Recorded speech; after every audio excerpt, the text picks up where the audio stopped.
You're listening to the Bar and Restaurant Podcast, where hospitality lovers come to listen and learn with expert David DeLorenzo. Now here's your host, the DELO.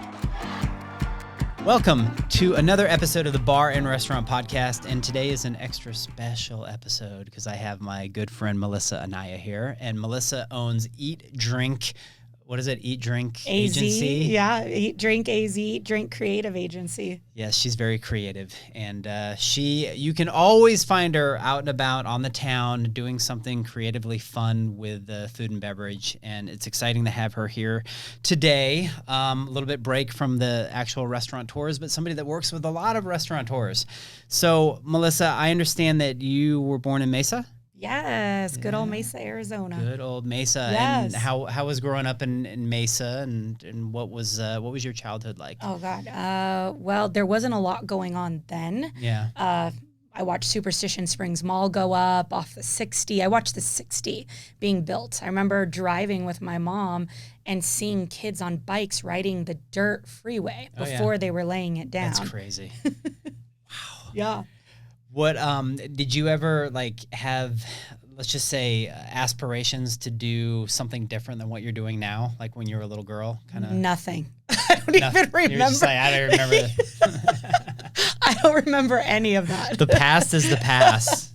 It's so funny. Yeah. And then your first job, or maybe not your first job, but you had a job as a dance youth instructor and stuff like that? Yeah, absolutely. Well, you dug some stuff up.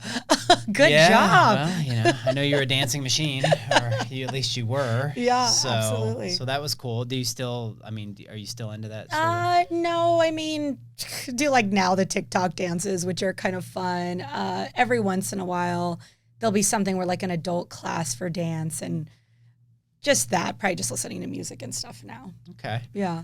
And then you basically just kind of had always had marketing in your blood, is my assumption. No.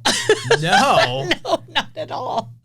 Not at all. That didn't even happen until much later in life, which was crazy. I was a very young mom. Really? So, yeah. You have two kids? I have two kids, yeah. Blake and Madden. Yeah. Blake just graduated from high school. Isn't it crazy? Yeah. You have a kid that graduated from high school. I know. Wild. And you just turned 23, I think. Yeah, right? exactly. Yes, that big birthday shoot. Yes. So what were you doing before you got into the marketing aspect of things? What were some of your... So before I got into marketing, I was actually very, very amazing. I was able to be a stay-at-home mom for a very long time. And then the 2008 crash kind of hit, and my ex-husband was like, you need to get a job. And so I kind of panicked, and I Googled, and I said, jobs you can grow within, and Whole Foods was one of them.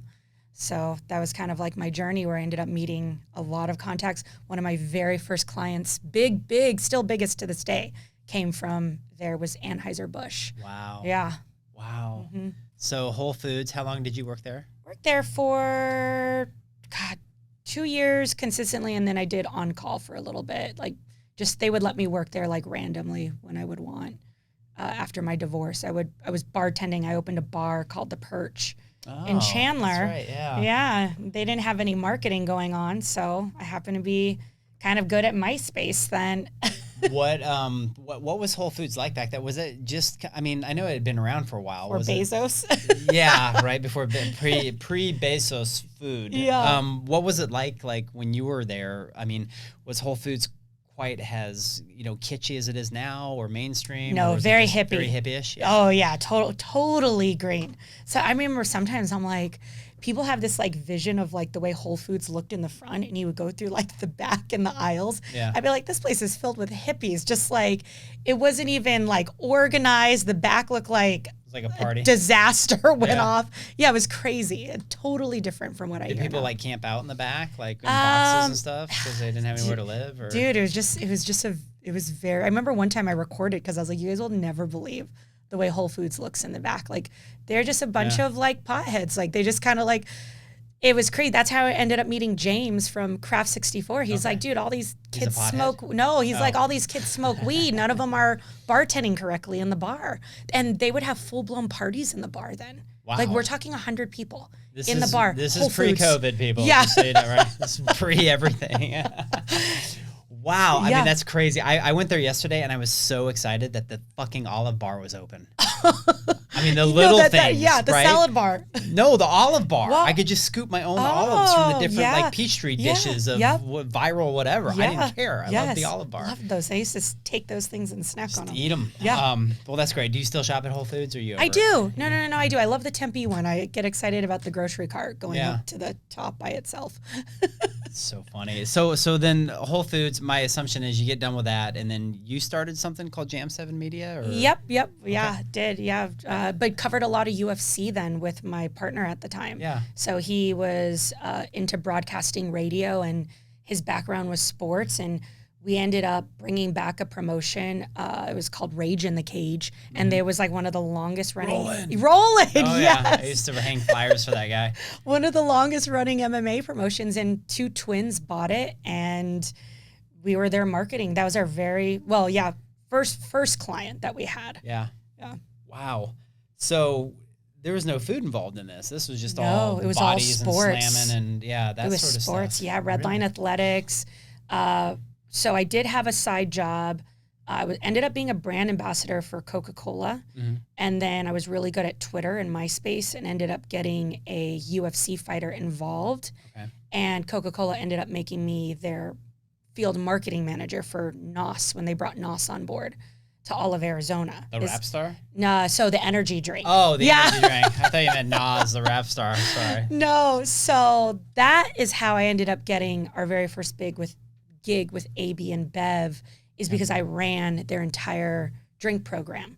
So passing out NOS for all of Arizona, ran their brand ambassadors, and then ended up getting Goose Island through AB and Bev when we launched our company. And what would that consist of? Going out to events and passing stuff out and Yeah. getting people to drink it? And We do you have to document stuff, take pictures? Oh, it was and- so intense. Yeah. The AB and Bev one was the craziest thing still I've ever done to this day. They hired us. I think they thought we were a huge agency, and then you were supposed to fund things. The big companies would be able to fund these drink programs.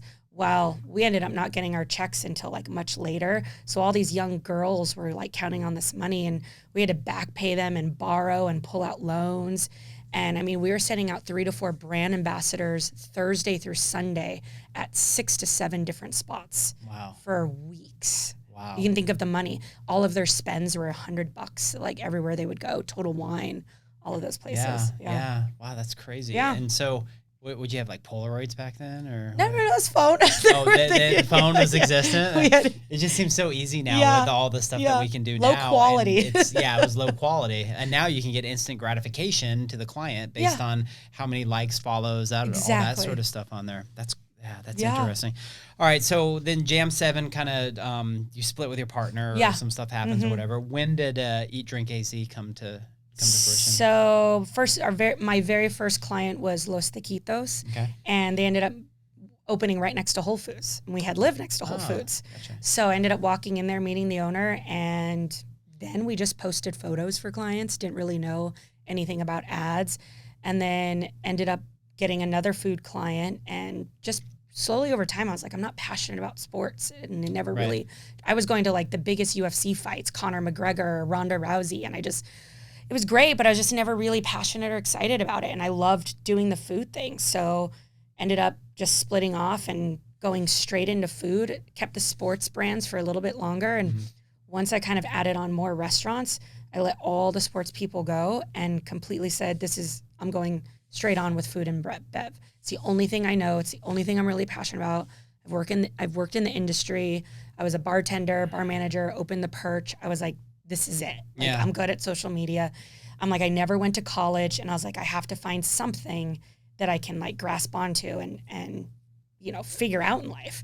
Yeah, right. So what is it that in the hospitality industry, restaurant industry, that is the attraction for you? Is it a combination of all these things? The people, the owners, the personalities, the food, the creativity, all that sort of stuff? Yeah, I think it was probably stepping back from my childhood.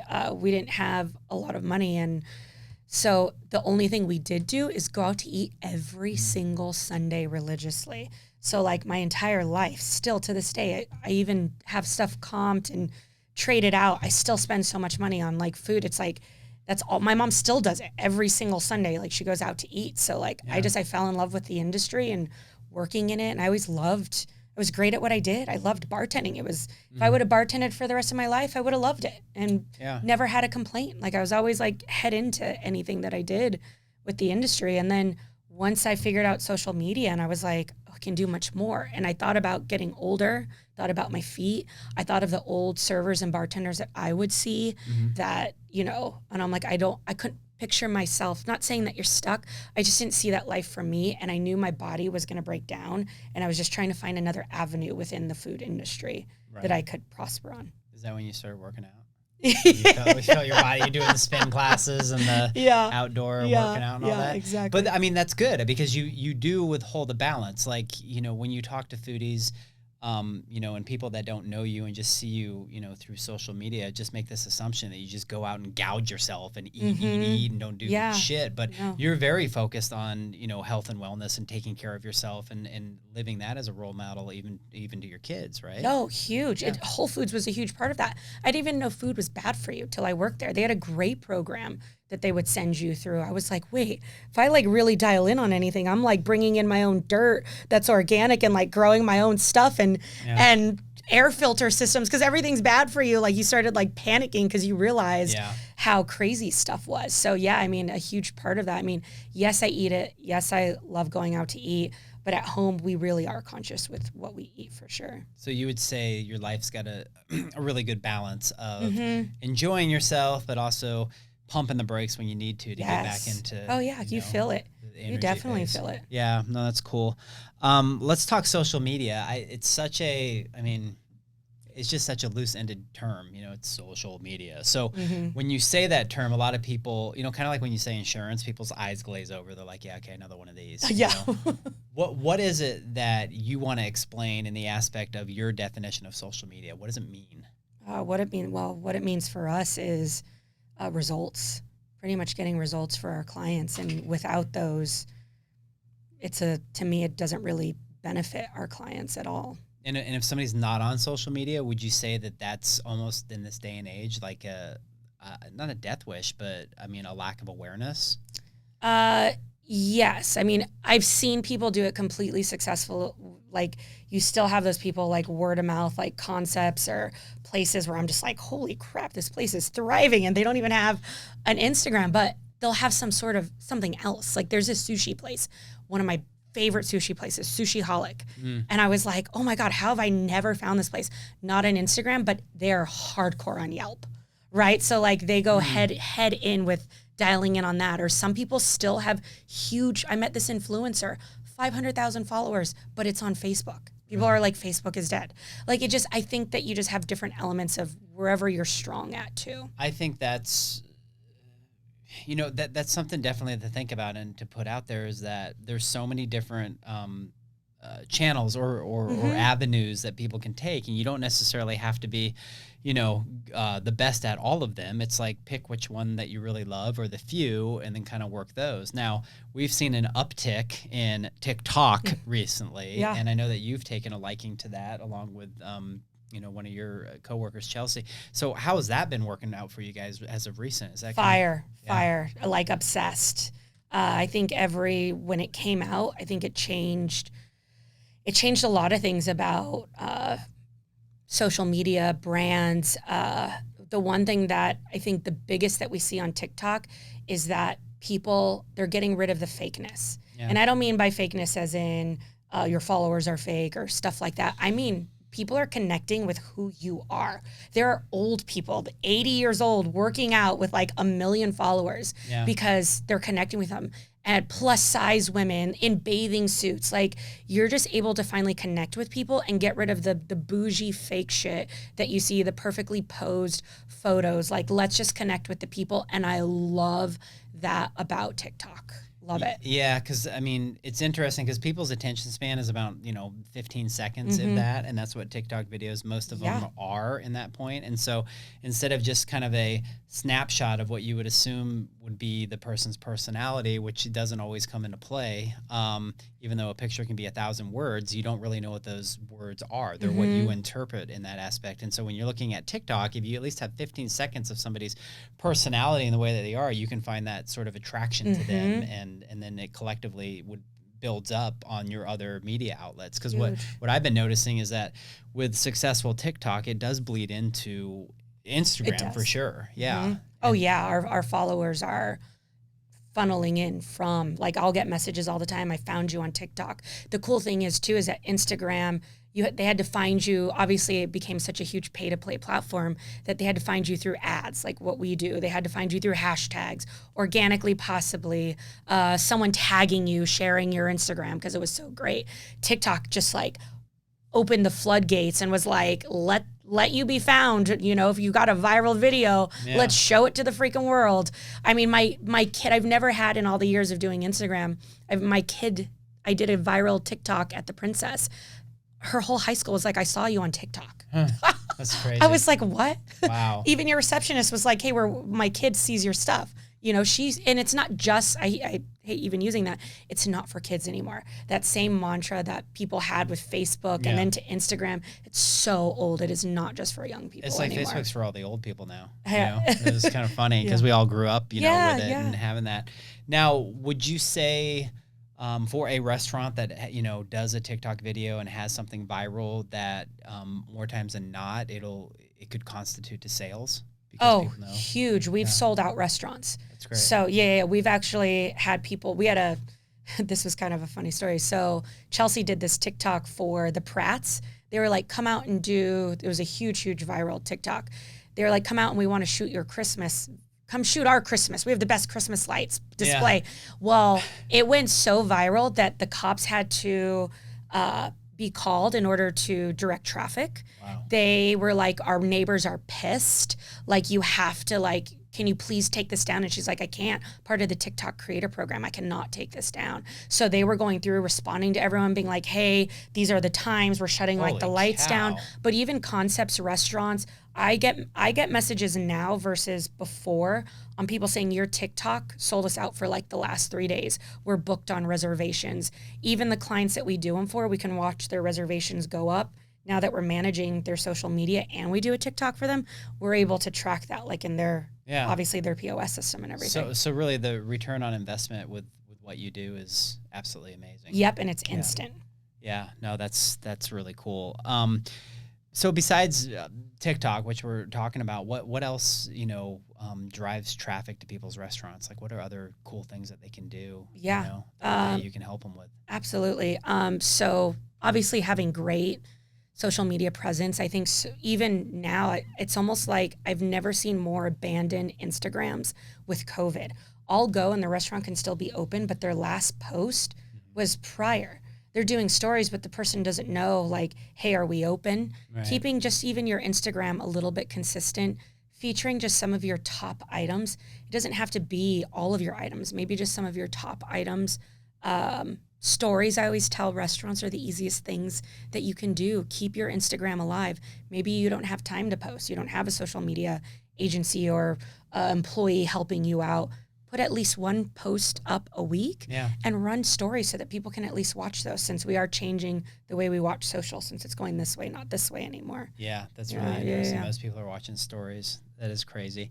Do you find yourself, now that you've been doing this for a while and you're out there and your followership is going up, do you find yourself walking around in the streets and people being like, hey, it's that chick? It's really weird. Yeah. Right. It's like it's like a small local town, because I'm from here, so it feels so weird. Like this girl that I just met at 36 Below ended up coming up to me and she was like, I follow you. And I was like, oh my God. I was like, take a picture with me. Let me follow you back. I follow so many people because I'll just follow you back and snap photos. And I'm like, you're the reason why I'm here. You're the reason why I make money, because my influence leads into my agency and vice versa. I support anyone and I talk to anyone that comes up to me. So I love talking to people. That's cool. Yeah. Well, tell us a little bit about your media agency and all that, and what that entails and why that started. Yeah. So, I've always done marketing, is the thing that I don't think people really understood or knew. So did that. And then I used to go knocking on doors and calling restaurants, and they were like, get in line with Shamrock, get in line with Cisco. We don't know who you are. Yeah. So I had a camera and I wasn't afraid to use it. And I started getting on camera, producing my own stuff and getting my name out there and running ads, what I knew I was good at. And built my influence over the last 3 years. And I told myself when I got to a certain point is when I'm going to market my agency. I wanted to be trusted first so that people just didn't think that I was going for the sale of getting them as a client on the agency side. And we have room for both. So even these restaurants that jump on board, you don't have to, go with the agency side. I have my influence to help you out as well. At rates starting where any restaurant can afford them. Yeah. So for me, it's just a big circle, a win-win, no matter what restaurant or bar or brewery I work with. That's very cool. Very cool. Do you have plans to open a restaurant? I've always thought about it and putting my money where my mouth is and using all the marketing and everything that I've ever pitched and being like, this is exactly like full blown what I've pitched you guys, but everything you should be doing instead of pieces of it and full fledged one day. So I would more to come on that. Yeah. Yeah. That's funny. What is it about, let's just say, obviously restaurants, you have that love and that passion. But you do marketing for some other types of businesses as well, don't you? No, nothing, just restaurants. I do have one salon and one spa, but they've been with me forever and they're very good friends of mine now. They're kind of like restaurants. Yeah. They're the ones that do my hair, all that stuff. So, and they're great friends of mine, the Ashley method and the Glow method. But other than that, they have to be food and beverage related somehow, even like Earn Your Booze, even though it's not a restaurant.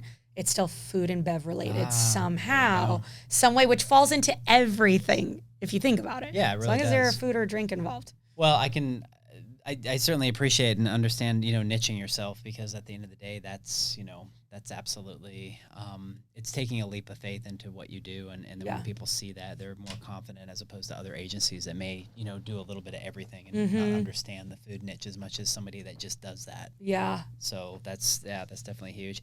What about on your off time? What do you like to do? Well, of course. So, now that my oldest is out and about, I never see them anymore. When I can grab Blake, we go out to eat. Usually Madden is my sidekick. He's my boy in my life. He's wanting to do what mom does, and he goes with me, and he loves it. He has a little Instagram page too, Madden Eats, and I take him the weeks that I have him, and we go explore and do things. If it's my time, you can find me at Spin, Hardcore at the Madison. Yeah. I have no promotion with them. I truly love the Madison. It's cool. The EDM vibe. And if I go out to eat, I'm usually at Evo. That's my neighborhood spot. Good old Nick. Love him. Yeah, that's awesome. Okay, so I got some questions for you. See what you think. Yeah. Would you rather hit the nude beach or do a triathlon? The nude beach. Would you rather eat tacos or hamburgers? Tacos. Easy. Yeah, I figured. Would you rather go camping or hang out in Vegas? Hang out in Vegas. Yeah. DELO. I know. Breakfast or dinner? Dinner. Okay. Aliens or Bigfoot? Aliens. That's good. Yes. Yeah. Love aliens. What about, would you rather take a road trip with your kids or would you rather go on a romantic retreat to Hawaii? Oh, road trip with my kids all day long. That's what I figured. Star Wars or Star Trek? Star Wars. Good. That's a good answer. Oh, yeah. Tool or Keith Urban? Tool. Very good answer. Yep. And then last but not least, I wanted to ask you if you... Oh. No, it's not that bad. Would you rather have a kick to the face or one to the knee? The knee. The knee? Yeah. Yeah. Yeah. You gotta keep that face going. That's so funny. We can shoot the camera from here up. Right? Well, I just asked that because your background in, MMA, and you probably saw enough, I think face kneecap. Knee kicks. Oh my God, so painful. Well, that's cool. Well, I appreciate you hanging out with us for this half hour. I wanted everybody to get to know you, and I wanted to get something released. Where can everybody find you, and what are all your call signs and all that sort of stuff? Call signs. Like she's a prostitute. My bad. What are your handles? Oh, I love that. EatDrinkAz if you want really cool places to eat and drink. And I just don't tour Phoenix. I do all of Arizona. So no matter where you're going, Flagstaff, Tucson, it's all there. Nice. And then if you're a restaurant and you're looking for some social media help, you can check out all the clients we work with, and we will connect you. More than happy to connect you with any of them. You can talk to them on your own at Eat Drink Creative Agency. Yeah, and if you find her on Facebook, LinkedIn, TikTok, and Instagram, it literally takes seconds for her to respond to most all messages. Yeah. Pretty crazy and pretty cool. So anyways, thank you, Melissa. Thank you. So awesome to have you here. And for the record, Melissa does stuff for my personal brand, which is at I Am the DELO. And she's doing a kick-ass job, and she's absolutely right. Those TikTok videos are really coming into fruition. We're having fun doing a local eats healthy series. So I'm excited about all that and what we've been working on. So I'm a huge advocate of her and what she's doing, and they do get results. I can personally, vibe for them. So thank you for listening. We appreciate it. At the Bar and Restaurant Podcast, please follow the podcast if you get a chance, and give me a 5-star because it's really cool and it makes me feel good. And until next time, peace out.